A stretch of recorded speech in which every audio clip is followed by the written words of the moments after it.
Good evening बच्चों, सभी को नमस्कार। आज के पहले मैथमेटिक्स सेशन में आप सभी का स्वागत है।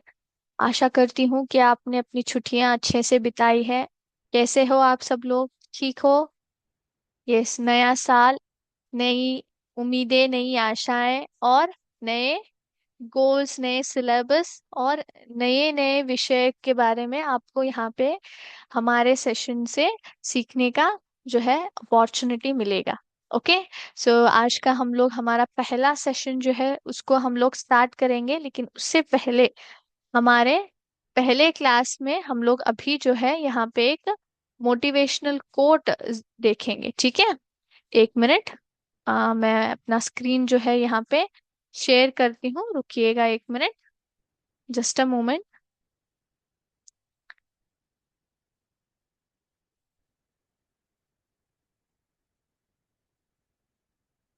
यस, तो अभी मैं अपना स्क्रीन जो है आपके साथ शेयर कर रही हूँ। सभी को मेरा स्क्रीन दिखाई दे रहा है? Everybody can see?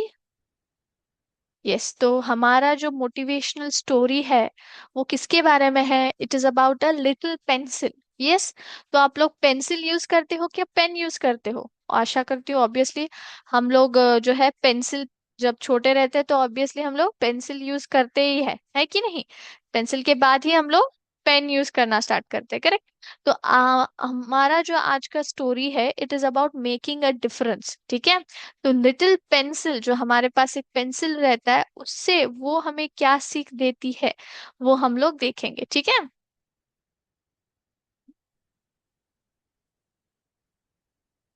सो यहाँ पे देखिए, एक मिनट।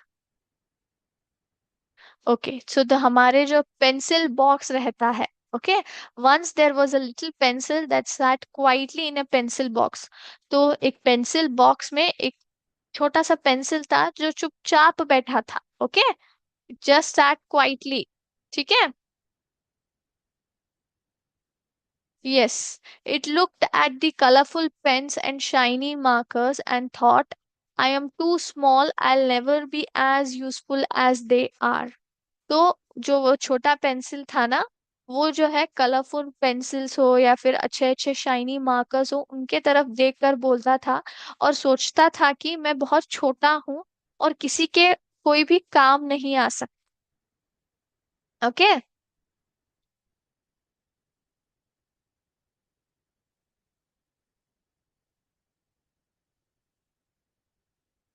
एक मिनट।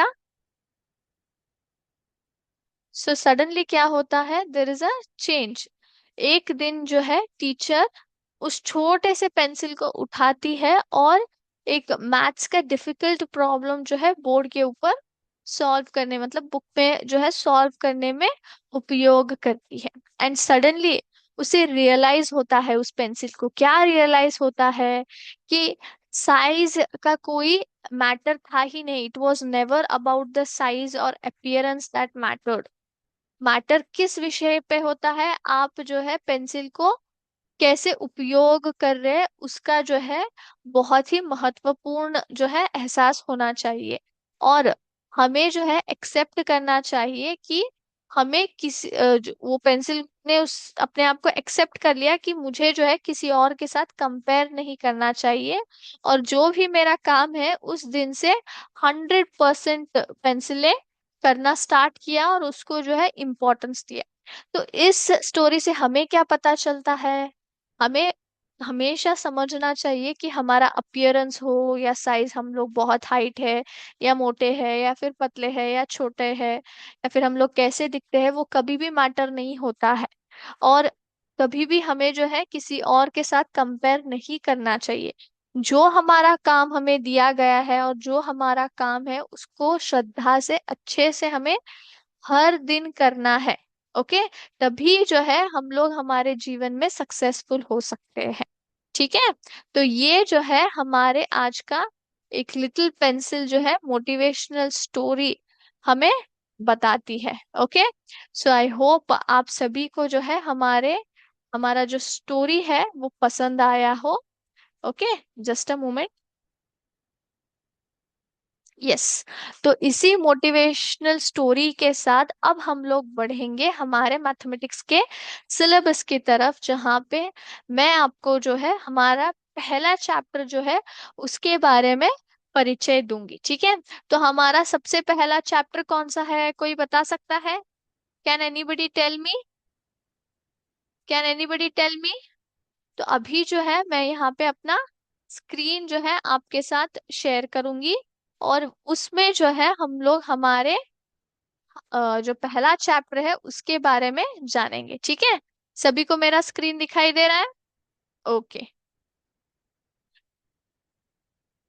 सो पहले चैप्टर का नाम क्या है? Patterns in mathematics. चैप्टर का नाम क्या है? Patterns in mathematics. इस चैप्टर में जो है हम लोग कौन से विषय के बारे में पढ़ने वाले हैं और कौन से विषय को हम लोग जानेंगे वो हम लोग देखेंगे। ठीक है। So let's start. सो सबसे पहला कॉन्सेप्ट इस चैप्टर में हम लोग क्या पढ़ने वाले हैं? What is mathematics. हम लोग ये मैथ्स का सब्जेक्ट बचपन से पढ़ रहे हैं, लेकिन कोई बता सकता है मैथमेटिक्स का मतलब क्या है? कोई बता सकता है क्या है इस सब्जेक्ट में क्या है? इतने इतने साल पढ़ाई की है कि नहीं? तो हम लोग मैथमेटिक्स का अर्थ जो है यहाँ पे समझने की कोशिश कर रहे हैं। दूसरा दूसरा कॉन्सेप्ट है पैटर्न्स इन नंबर्स के बारे में। तो हम लोग संख्याओं में अलग अलग पैटर्न्स जो आते हैं उनको हम लोग जानेंगे। ठीक है। वो पैटर्न्स कैसे कैसे रहते हैं वो हम लोग समझने का प्रयास करेंगे।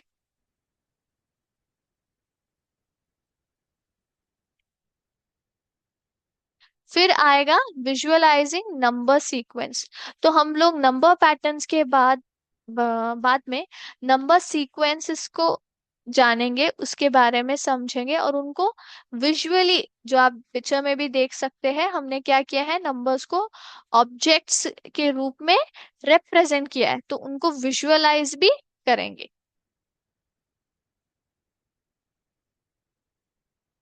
फिर आएगा नंबर सीक्वेंसेस के बीच में रिलेशनशिप को समझना।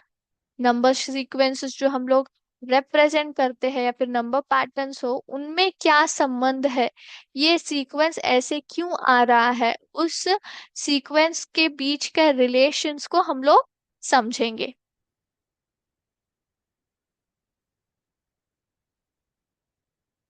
फिर आता है पैटर्न्स इन।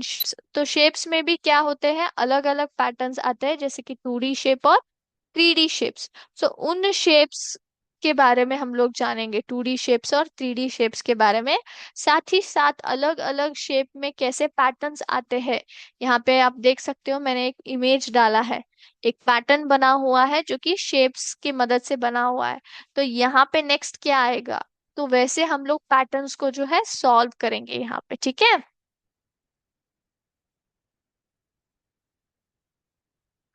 फिर आता है अगला कॉन्सेप्ट जो कि होगा नंबर सीक्वेंस और शेप पैटर्न्स के बीच के संबंधों को समझना। क्योंकि शेप पैटर्न्स जो बनते हैं वो भी नंबर सीक्वेंस के ऊपर डिपेंडेंट रहते हैं, तो उन दोनों में क्या संबंध है वो भी हम लोग यहाँ पे देखेंगे। यस। तो ये सभी कॉन्सेप्ट्स जो है हम लोग इस चैप्टर, जो कि हमारा पहला चैप्टर है पैटर्न्स इन मैथमेटिक्स, उसमें हम लोग स्टडी करेंगे। सबसे पहले व्हाट इज मैथमेटिक्स आएगा, उसके बाद हम लोग जानेंगे नंबर पैटर्न्स के बारे में, बाद में आएगा नंबर सीक्वेंस, उसके बाद आएगा शेप पैटर्न्स, एंड फाइनली आएगा नंबर सीक्वेंस और शेप पैटर्न्स के बीच के संबंध। ओके। तो ये सभी जो है आप इस चैप्टर में जानेंगे बच्चों। ओके। तो सबसे पहले अब हम लोग जाएंगे हमारे आज के टॉपिक के बारे में सीखने के लिए, that is nothing but what is mathematics, है ना। मैथमेटिक्स का अर्थ क्या है वो हमें समझना जरूरी है। ठीक है। तो अभी मैं अपना स्क्रीन जो है आपके साथ शेयर कर रही हूँ। यस, सभी को दिखाई दे रहा है? Everybody can see? All right. तो अभी हम लोग जानेंगे पैटर्न्स इन मैथमेटिक्स के चैप्टर के अंदर का पहला topic, that is what is mathematics. ठीक है। यस, तो ये रहा सबसे पहला प्रश्न। इसको थोड़ा मैं जूम करूंगी जिससे कि सबको दिख सकता है। सो पैटर्न, पहला पैटर्न है यहाँ पे जो कि है काउंटिंग नंबर्स, हेडिंग दिया गया है 1 2 3 4 5। 5 के बाद क्या आएगा? कोई बता सकता है व्हाट कैन कम आफ्टर 5? 1 2 3 4 5 के बाद क्या आ सकता है? ये जो है काउंटिंग नंबर्स, इनको हम लोग बोलते हैं। क्या आएगा? यस, यहाँ पे आएगा। मैं यहाँ पे रिवील करती हूँ, तो अपने आंसर्स जो है जोर से बोलिएगा क्लास में, ठीक है? क्या आएगा यहाँ पे? 6 आता है। क्यों 6 क्यों आता है? क्योंकि अगर आप इन नंबरों के पैटर्न्स को समझेंगे तो यहाँ पे क्या है, हर एक नंबर जो है यहाँ पे +1 ऐड होते गया है। Each number is one more than the one before it. तो यहाँ पे 1 है, इसको अगर +1 करेंगे तो 2 आएगा, 2 को +1 करेंगे तो 3 आएगा, 3 को +1 करेंगे तो 4, 4 को +1 करेंगे तो 5। सो ऑब्वियसली छठा कौन सा आएगा? 5 + 1 6 आएगा, है ना? ये जो है सिंपलेस्ट पैटर्न है, जो कि हम लोग कौन से भी वस्तु को काउंट करना हो या फिर डिजिट्स लिखने हो तो हम लोग उनको उपयोग करते हैं। और इनका नाम क्या है, हम लोग क्या बोलते हैं इस ग्रुप को? काउंटिंग नंबर्स कहा जाता है। क्या कहा जाता है? Counting numbers. ओके, तो अगला पैटर्न ये रहा, देखिए कौन सा पैटर्न है ये। सो यहाँ पे 2 है, 4 है, 6 है, 8 है, 10 है। 10 के बाद क्या आ सकता है? 2 4 6 8 10 के बाद क्या आ सकता है? एनीबडी? तो अपना आंसर जो है प्लीज बोलिएगा क्लास में, और चैट बॉक्स में भी आप लोग आंसर जो है ड्रॉप कर सकते हैं। ओके, 2 4 6 8 10 के बाद क्या आ सकता है? इनको हम लोग क्या बोलते हैं? इवन नंबर्स बोलते हैं। तो 10 के बाद आएगा, यस 12 आता है ना? तो यहाँ पे अगर आप ऑब्जर्व करेंगे तो पैटर्न कैसा है, हर एक नंबर जो है यहाँ पे +2 किया गया है नेक्स्ट नंबर पाने के लिए। सो 2 + 2 4, 4 + 2 6, 6 + 2 8, 8 + 2 10। तो 10 + 2 करेंगे तो 12 आ जाता है। तो each number increases by 2। So even numbers जो होते हैं वो क्या होते हैं, हर दो नंबर को ऐड हम लोग अगर करते जाएंगे ऐसे इस तरह से इवन नंबर्स को, तो हमें नेक्स्ट इवन नंबर मिलता है। यस, अभी हम लोग जाएंगे नेक्स्ट पैटर्न की ओर। तो इनको हम लोग क्या बोलते हैं? Square numbers. थर्ड पैटर्न क्या है? स्क्वायर नंबर्स का है। सो अगर आप देखेंगे 1 4 9 16 25, तो नेक्स्ट क्या आएगा? इनको हमने विजुअली भी रिप्रेजेंट किया है। 1 के लिए 1 दिया है बॉल, 4 के 4 बॉल्स, 9 9 बॉल्स, 16 बॉल्स, फिर यहाँ पे 25 बॉल्स है। तो नेक्स्ट पैटर्न क्या आएगा? नेक्स्ट नंबर क्या आएगा? बताइएगा। ये इनको हम लोग स्क्वायर नंबर्स बोलते हैं। जैसे 1 1 2 2 4, 3 3 9, 4 4 16, 5 5 25। तो नेक्स्ट नंबर कौन सा आएगा? इट विल बी 6 6 36, है ना? 36 आ जाता है स्क्वायर नंबर से। तो ईच नंबर क्या हो जाता है, अपने में ही मल्टीप्लाई हुआ है। 1 1 1, 2 2 4, 3 3 9, 4 4 16, 5 5 25। 6 को 6 के साथ ही मल्टीप्लाई करने से हमें एक परफेक्ट स्क्वायर बन जाता है जो कि होगा 36, है ना? यस और नो? तो ये हमारा थर्ड पैटर्न हुआ। अब हम लोग जाएंगे हमारे चौथे पैटर्न में, जिनको हम लोग ट्रायंगुलर नंबर्स बोलते हैं। इनको ट्रायंगुलर नंबर्स क्यों कहा जाता है? क्योंकि हम लोग इनको जो है एक ट्रायंगल शेप में अरेंज कर सकते हैं। फॉर एग्जाम्पल ये 1 है, यहाँ पे आप देख सकते हो, है ना? यहाँ पे हम लोग इनको ट्रायंगुलर ऑब्जेक्ट्स में जो है हम लोग इनको यहाँ पे अरेंज कर सकते हैं। ये 1 है, फिर यहाँ पे 1 2 3 है, फिर यहाँ पे 1 2 3 4 5 6, ये हो गया। फिर यहाँ से यहाँ तक करेंगे तो ये 10 होगा, यहाँ से यहाँ तक करेंगे तो 15। तो नेक्स्ट ट्रायंगुलर कौन सा आएगा?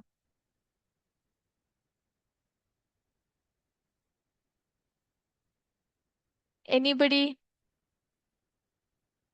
नेक्स्ट ट्रायंगुलर कौन सा आ सकता है? सो यहाँ पे मैं अभी मेरा क्लू जो है रिवील करूंगी। Each number is found by adding one more row of dots. Then before. So 1 के बाद +2 ऐड किया, फिर +3 ऐड किया, फिर +4 ऐड किया। सो 1 के बाद +2 यहाँ पे ऐड हुआ, +3 यहाँ पे ऐड हुआ है, +4 यहाँ पे ऐड हुआ है, उसके बाद +5, है ना। तो यहाँ पे हम लोग कितना ऐड कर सकते हैं? +6 ऐड कर सकते हैं। +6 ऐड कर सकते हैं तो टोटल कितना आएगा नंबर? एनीबडी? कितना आएगा? +6 अगर हम लोग ऐड करेंगे तो टोटल कितना आएगा? So it will be 21। 1 3 6 10 15 के बाद 21 जो है हमारा यहाँ पे क्लू आएगा।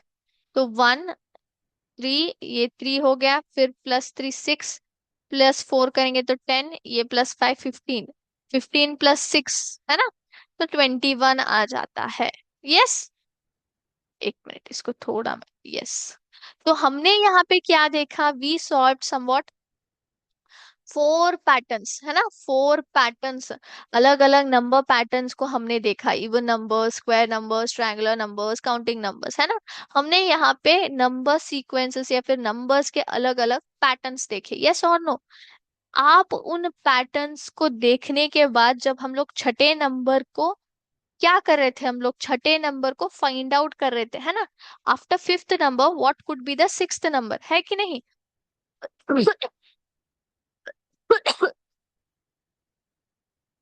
I am sorry. तो सिक्स्थ नंबर क्या आ सकता है, वो हम लोग क्या कर रहे थे? सोच रहे थे, है कि नहीं। हम लोग इन नंबरों को, पहले के जो दिए गए नंबर है, उनको हम लोग समझ रहे थे, उनके बीच के रिश्ते, रिलेशनशिप को समझ रहे थे। उसके अप्लाई करके छठा नंबर क्या आ सकता है वो हम लोग ढूंढने का प्रयास कर रहे थे। यस और नो? तो इसी को हम लोग, यहाँ पे क्वेश्चन आता है, व्हाट इज मैथमेटिक्स। तो आपने जो 4 पैटर्न्स को सुलझाया है, उनके बारे में सोचा है, उसमें हमने क्या प्रोसेस फॉलो किया? सबसे पहले पैटर्न को समझने की कोशिश की, नंबर सीक्वेंस में क्या संबंध है वो ढूंढा, उसके बाद जो मिसिंग नंबर था, सिक्स्थ नंबर, उसे हमने ढूंढने का प्रयास किया, है ना। इसी का अर्थ है mathematics. Mathematics is the study of patterns, numbers, shapes, and logical reasoning that helps us understand, describe, and predict the world around us. It is not just about solving sums, it is the way of thinking, spotting a rule, testing it, and using it to predict what comes next. That's exactly what you did with the 4 patterns, है कि नहीं। तो जो आपने 4 patterns को solve किया, जब मैंने सबसे पहला पैटर्न आपको दिखाया, आपने क्या सोचा? आपने सबसे पहले उन नंबर्स को समझा, ये क्या है नंबर्स, इनके बीच का रिश्ता क्या है कि नहीं। उसके बाद आपने अपने लॉजिकल रीजनिंग को अप्लाई किया, है कि नहीं। अपने थिंकिंग बढ़ाई और सोचा कि छठा नंबर क्या आ सकता है, आपने अंडरस्टैंड किया, फिर इसको डिस्क्राइब किया, ओके ये ऐसा इनका रिश्ता है। तो आपने सिक्स्थ नंबर जो है उसको प्रिडिक्ट किया कि ऐसा आ सकता है ना। तो ये सिर्फ सम सॉल्व करने के लिए हम लोग मैथमेटिक्स नहीं बोलते हैं। मैथमेटिक्स जो है एक रूल को स्पॉट करता है, कुछ ना कुछ हिडन रहता है, छुपा हुआ रहता है, उसको पहचानने के बाद नेक्स्ट क्या आ सकता है उसको प्रिडिक्ट करता है और टेस्ट भी करता है कि ये सही है कि नहीं। ओके, इसको हम लोग क्या बोलते हैं? मैथमेटिक्स बोलते हैं। ओके, मैथमेटिक्स को जो है आर्ट एंड साइंस भी कहा जाता है। मैथमेटिक्स सिर्फ सम्स सॉल्व करने के लिए नहीं है, लेकिन इसको हम लोग आर्ट और साइंस भी बोलते हैं। ये क्यों बोलते हैं आर्ट एंड साइंस, इनको क्यों कहा जाता है आर्ट एंड साइंस? तो वो हम लोग जानेंगे यहाँ पे नीचे दिए गए 4 ऑब्जेक्ट से। ओके, सबसे पहला ऑब्जेक्ट क्या है? हनी कोम्ब है। हनी कोम्ब का अर्थ आपको पता है? हनी कोम्ब का मतलब क्या है? Anybody can tell me what is honeycomb? कोई बता सकता है हनीकॉम्ब क्या है? तो honeycomb is nothing but ये एक स्ट्रक्चर होता है जिसमें जो है बीज जो होते हैं ना, उनके एग्स और हनी जो वो प्रोड्यूस करते हैं उसको रखते हैं, उसको हम लोग हनी कोम्ब बोलते हैं। तो साइंस क्या कहता है? बीज जो है इस हनी कोम्ब को जो है हेक्सागोन शेप में बिल्ड करता है, हेक्सागोन शेप में उसको कंस्ट्रक्ट करता है। क्यों हेक्सागोन शेप में कंस्ट्रक्ट करता है? क्योंकि उसको जो है वैक्स उतना नहीं चाहिए। अगर उसको जो है हेक्सागन शेप में हम लोग कंस्ट्रक्ट करेंगे, उतना वैक्स नहीं लगता है। ओके, तो इसलिए यहाँ पे हम लोग क्या अप्लाई कर रहे हैं, मैथमेटिक्स अप्लाई कर रहे हैं। साइंस लॉजिकल है, लेकिन मैथमेटिक्स यहाँ पे कैसे आ रहा है, एक हेक्सागन शेप्ड सेल्स बना रहे हैं, या फिर हेक्सागन शेप्ड जो है हम लोग यहाँ पे स्ट्रक्चर जो है उपयोग कर रहे हैं। तो ये एक ज्योमेट्रिकल प्रॉब्लम नेचुरली जो है हम लोग यहाँ पे सॉल्व कर रहे हैं। Okay, next rangoli. रंगोली जो होती है यहाँ पे, रंगोली कैसे बनाई जाती है, वो एक आर्ट है कि नहीं, वो एक आर्ट है रंगोली बनाना। उसमें हम लोग क्या उपयोग करते हैं, सिमेट्रिकल ऑब्जेक्ट्स हो या पैटर्न्स हो या फिर फ्री हैंड डिजाइन्स हो या फिर डॉट्स और लाइंस की मदद से हम लोग क्या करते हैं, एक बहुत ही डेकोरेटिव ऑब्जेक्ट जो है आर्ट हम लोग क्रिएट करते हैं।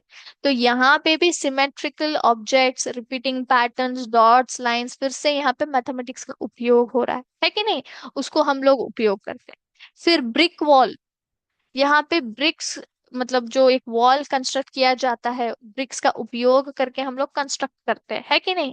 तो यहाँ पे जो है ये पूरा आर्ट और साइंस का कॉम्बिनेशन है, क्योंकि एक स्ट्रॉन्गर, एक मजबूत वॉल बनाने के लिए हम लोग जो है इस तरह का शेप उपयोग करते हैं, है कि नहीं, एक पैटर्न उपयोग करते हैं, है कि नहीं। वो रिपीट होता ही रहता है वो pattern, and that is again used in mathematics. वो पैटर्न्स कहाँ पे आते हैं, मैथमेटिक्स में आते हैं।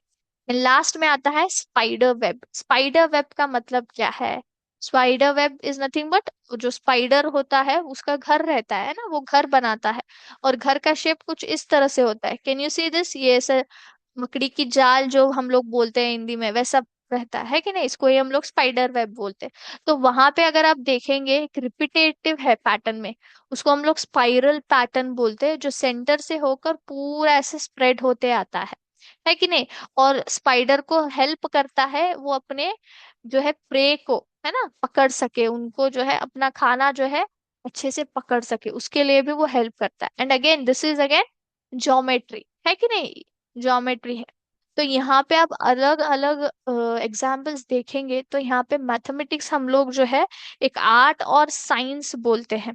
आर्ट एंड साइंस बोलने का कारण यही है कि हम लोग मैथमेटिक्स जो है सिर्फ प्रॉब्लम सॉल्विंग के लिए ही डिपेंडेंट नहीं है, यहाँ पे पैटर्न्स को सर्च करता है, और पैटर्न्स दिखने के बाद ये पैटर्न्स क्यों आ रहे हैं उसका एक्सप्लेनेशन जानता है, ढूंढता है। तो इसीलिए इसको हम लोग जो है बोलते हैं it is both art and science as well.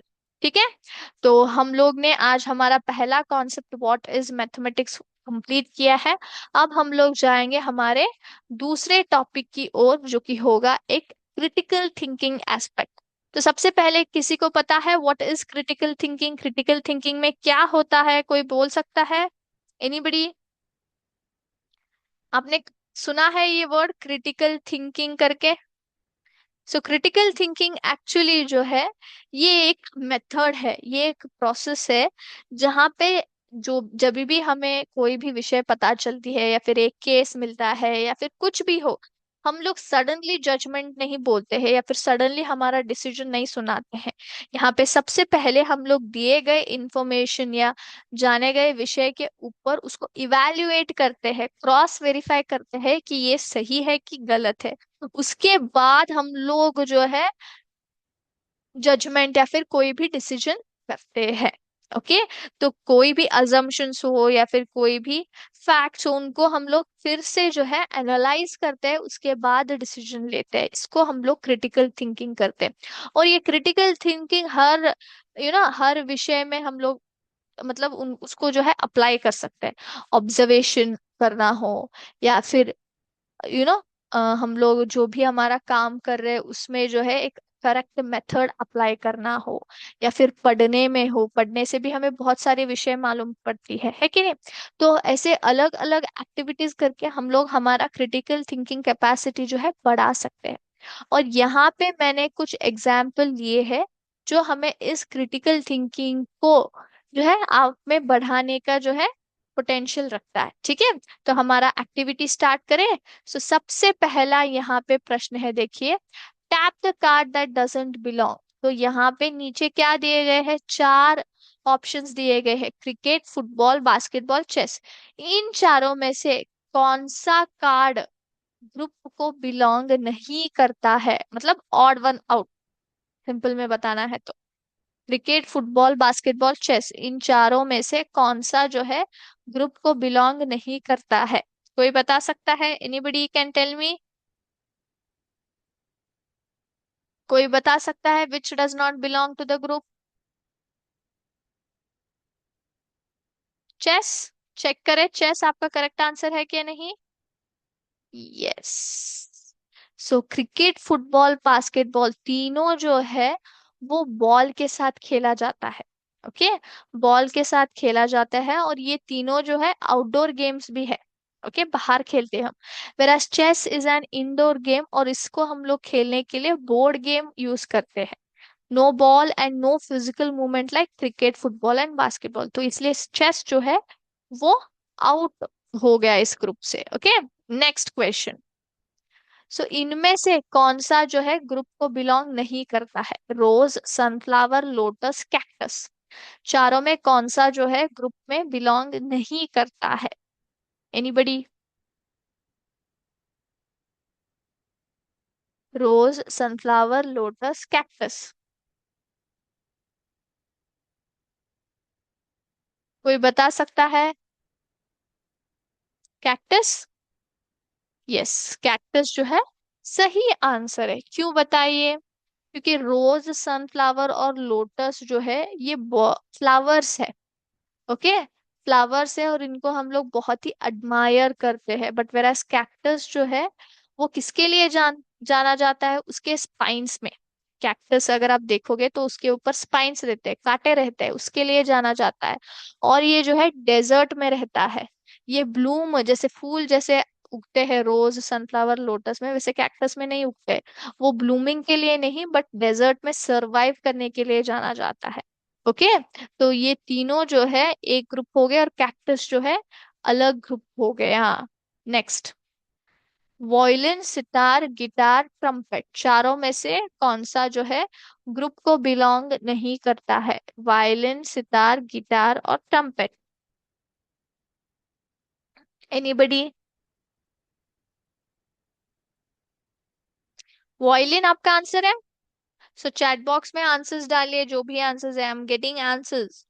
You please, I request everyone to be interactive, है ना? बहुत ही इंटरेस्टिंग यहाँ पे मैं सवाल पूछ रही हूँ आपसे। कौन सा ऑब्जेक्ट या फिर कौन सा म्यूजिकल इंस्ट्रूमेंट ग्रुप को बिलोंग नहीं करता है? वॉयलिन? कंफर्म? मैं चेक करूँ आपका आंसर? नहीं, ये गलत आंसर हो गया। सही आंसर है ट्रम्पेट। ट्रम्पेट क्यों है बताइए? क्योंकि ट्रम्पेट एक विंड इंस्ट्रूमेंट है, और वायलिन, सितार, गिटार जो है तीनों स्ट्रिंग इंस्ट्रूमेंट्स है। स्ट्रिंग से हम लोग जो है म्यूजिक क्रिएट करते हैं, म्यूजिक को बजाते हैं। लेकिन ट्रम्पेट में क्या करना पड़ेगा? उसको विंड इंस्ट्रूमेंट कहा जाता है, क्योंकि उसमें से आप ब्लो करके बजाते हैं, है ना? आपको माउथ, अपने मुंह का इस्तेमाल करना होगा। लेकिन वायलिन, सितार, गिटार में आपके हाथों का इस्तेमाल रहता है। ऐसा और नो? सो वो तीनों जो है स्ट्रिंग इंस्ट्रूमेंट्स है, और इसको हम लोग विंड इंस्ट्रूमेंट बोलते हैं। Okay, yes. Next question. Doctor, teacher, lawyer, plumber, चारों में कौन नहीं है, मतलब चारों में से कोई एक जो है ग्रुप को बिलोंग नहीं करता है, वो कौन है? Doctor, teacher, lawyer, plumber. Plumber. Yes, plumber जो है वो ग्रुप से अलग है, क्योंकि प्लम्बर होने के लिए आपको हैंड्स ऑन ट्रेनिंग की जरूरत है। मतलब आपको किसी यूनिवर्सिटी की डिग्री आवश्यकता नहीं है क्वालिफाई होने के लिए। प्लम्बर क्वालिफाई होने के लिए कौन से भी यूनिवर्सिटी डिग्री की आवश्यकता नहीं है। आपको सिर्फ प्रैक्टिस करना है, ट्रेनिंग लेना है, फिर आप प्लम्बर कह सकते हो। लेकिन डॉक्टर, टीचर या लॉयर बनने के लिए आपको क्या आवश्यकता है? यूनिवर्सिटी डिग्री की आवश्यकता है क्वालिफाई होने के लिए। ठीक है? सो प्लम्बर जो है इनसे ऑड वन आउट हो गया। All right. तो आज का सेशन आई होप सभी के लिए बहुत ही यूजफुल रहा होगा। हमने यहाँ पे हमारा पहला चैप्टर पैटर्न्स इन मैथमेटिक्स को स्टार्ट कर दिया, जिसमें से पहला कॉन्सेप्ट व्हाट इज मैथमेटिक्स हमने कवर कर लिया है। नेक्स्ट क्लास में नए विषय के बारे में जानेंगे। Till then keep observing, keep learning. Thank you very much. जय हिंद, जय Vidya Shakti. Thank you sir.